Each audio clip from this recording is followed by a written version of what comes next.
Alright, we are here for Big Ten Horror number 3, The Reckoning number 9, Silent Rage with Chuck Norris. That's right, Chuck Norris. It says action thriller, but it's more like it's got slasher elements. Like, I've seen a lot of comparisons that, the killer in this is like Michael Myers.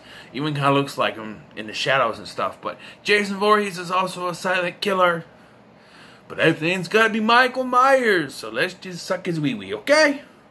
Let's just suck on Michael Myers' ding-dong until there's no ding-dong left, okay?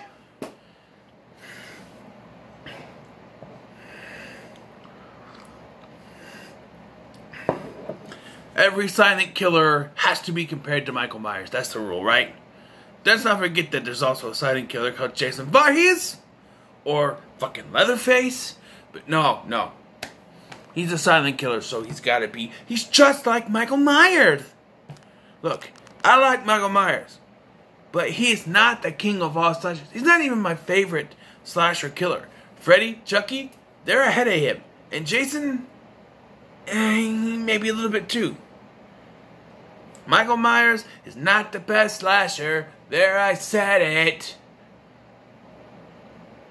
May God strike me down if I'm wrong. See, I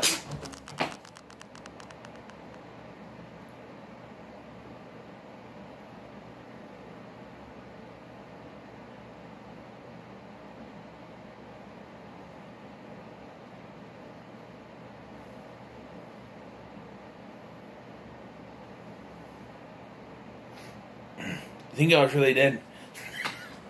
Anyway, back to this movie, Chuck Norris in Silent Rage. Okay, so I bought this because I saw Drum Dum's review of this, and I thought, I'll give this a try. Hadn't watched it. Put it in this. They say it's a slasher. It is very slasher-like. There's some action elements because it's Chuck Norris, but it's very much a slasher. What it is there's this guy. He's got played by Tony Kalem, I think is the guy's name, or no, Brian Libby is the actor's name who plays this killer. He's got mental problems, and he goes off on his landlord lady because she won't shut the fuck up, and her kids won't shut up. So he kills her with an axe, and then Chuck Norris shows up, almost gets shot by his own deputy, who is Flounder from Animal House. But Chuck Norris is able to subdue him and put him in the cop car to be taken away. The doctor, played by McComb, Senator McComb from Time Cop, shows up to try to reason with him to take him to, back to the mental institution or something. But the guy breaks free, he gets shot a bunch of times and somehow still alive. So while they're at this hospital, these doctors decide to do an experiment on him with this drug because he's literally brain dead. So it makes him come back to life. He is literally invincible. He gets shot, he heals instantly. He gets cut, he heals instantly. Any kind of damage he takes, he heals instantly. And so now, of course, he's on revenge, killing every one of the doctors who didn't want to bring him back because he heard him as he was dying. And he kills, Dr. McComb, Senator McComb, and then only one man can stop him, Chuck Norris, of course. So, first and foremost, man, look,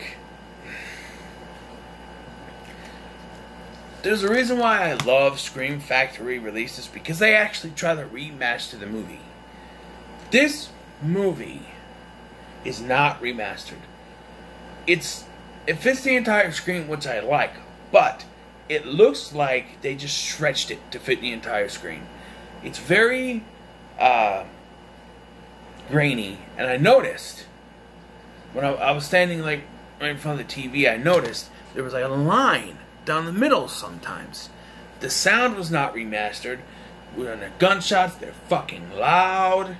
I don't want people to think I was getting shot in here. There's screaming, terrible screaming. I don't know why they let these girls scream. I'm yelling, shut the fuck up. It's annoying. Not the best in sound design. Although, I will, there are some good things, like titties. Man, there are some titties in this, man. Like, Chuck Norris, he meets this girl that he used to date at the hospital. This hospital, it's not a hospital. She's like McComb's sister in this, I think. And I think that she's one of the doctor's sister. He used to date Chuck Norris, and he's like hitting on her. You could do this now, because he's in the car and she's driving, and he's just like, his arm on her, and she's like, stop it. And she's like, I'm not letting you break my heart again. It's the cliche, break my heart again, and nothing you ever do will get me to go to bed with you. Cut. They're in bed. Titty. Of course. And then we see it a couple times, titties. They're at this bar, there's titties. There's this chick that when they're at the diner, it looks kind of like the diner from Seinfeld a little bit. They're at the diner, and they're sitting there. I like how they start with this close-up of 2 plates with a hamburger on each plate, and then they kind of go out to show it's just the deputy with 2 plates with a hamburger on each one, and then the rest just has like salad or something, like lettuce. Why didn't you just put 2 burgers on 1 plate? You were doing this gag on purpose. That's why you did it. Chuck, and then there's this lady just like flirting with him or whatever, and she's got tattoos just like on the side of her tits right here. That's it, just like tattoos, like one here and one here, and it's just like, I don't know, it's a weird tattoo. Usually you get it in the middle, but she's got one on each titty. It's real weird. Not to focus on that. Once it picks up, and we get this guy killing people, he freaking squeezes Flounder, Deputy Flounder, squeezes him, kills him. He kills McComb. He is nuts when he starts killing. This is, I mean, just, there's a scene, let me show you. He's on fire. There. Now this guy is supposed to be silent, like nothing. But when he's on fire, he does scream, which kind of defeats the purpose of having a silent killer. It's called silent rage. But you hear him scream, so it's really weird. But eventually he starts chasing the sister, the girlfriend, I should say.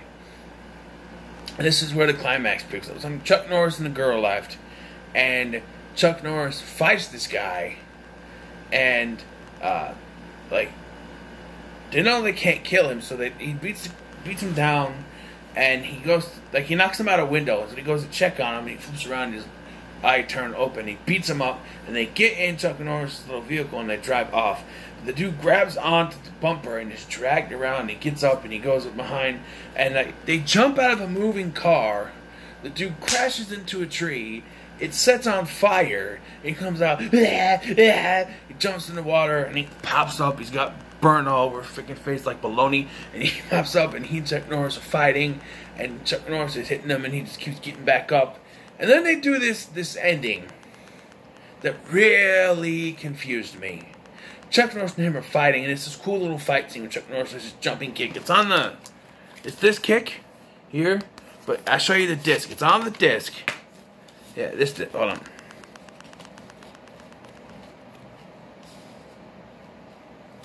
This little kick here on the disc. See? He does that. They do a fight. He does this thing where he picks him up, and he gives him like an attitude adjustment thing through this wood, and he goes down the well. And after that happens, Chuck Norris is like, it's over. I'm like, no. No, you threw him down a well. How is it over? You have been shown time and time again that no matter what you do to this guy, you threw him out of a fucking window. You set him on fire. You tried to drown him in the water. No matter what you do to this guy, he's not gonna die. You drop him through wood down a well, he's still not gonna die. And they do a tease where they kind of pan down the well, and he pops out of the water because they want to do a sequel, but never happened. There's like an international sequel, like a foreign sequel, I don't know, maybe Indian or Bollywood, whatever you call that. And there's a remake called Indestructible, which looks terrible. Just seeing pictures, it looks like a very cheaply made movie. Like a fan film is what it looks like. And like a cheap fan film. It looks terrible. This movie, Chuck Norris, okay, I'm sorry. The first time we see Chuck Norris, he walks out and he's got on his blue jean shirt, or his blue shirt and a cowboy hat. And the first thing I think of is the eyes of a ranger, the unsuspecting. The eyes of a ranger are upon you. Anywhere you go, he's gonna be. He's gonna see whatever. When you're in Texas, look behind you, 'cause that's where the ranger's gonna be. That's what you think of. He comes out with a cowboy hat on. And it's funny because his deputy shoots the gun and nearly shoots Chuck Norris. He's just like, uh-oh, you done fucked up, son. But he goes after the dude. I don't know. This was fun. This was fun. I had to rewind the end though, because I was working on the Pick 10 wild card lineup things, and I missed the ending, so I had to rewind it. The ending is pretty good. The fight scenes. Chuck Norris knows how to fight. You know, he's a Karate Commando, as the cartoon said. Which I think this came out the same year as the Karate Commandos cartoon. I think it was 82 that came out. But, yeah, Chuck Norris is very younger. I think he's in his 30s. I think. But he's very young. I guess Chuck Norris wasn't a fan of this movie. He didn't like horror. He didn't like the fact that there was so much sex scenes. I guess, is he wholesome? He's done R-rated movies before. There is a scene where he grabs a dude by the neck and he goes, "I'll break your fucking neck." So, you know. But yeah, it's a fun movie. I'm going to give it a 7 out of 10. I enjoyed it. I don't have a pen.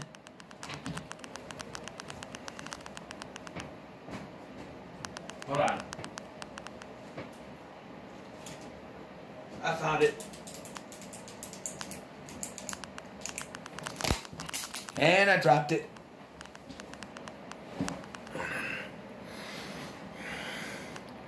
Seven out of 10. So, not that I have to, but look into my thing here. From Dusk Till Dawn, of course, is the last one we're going to do. I was going to try to do both of these today. Didn't happen.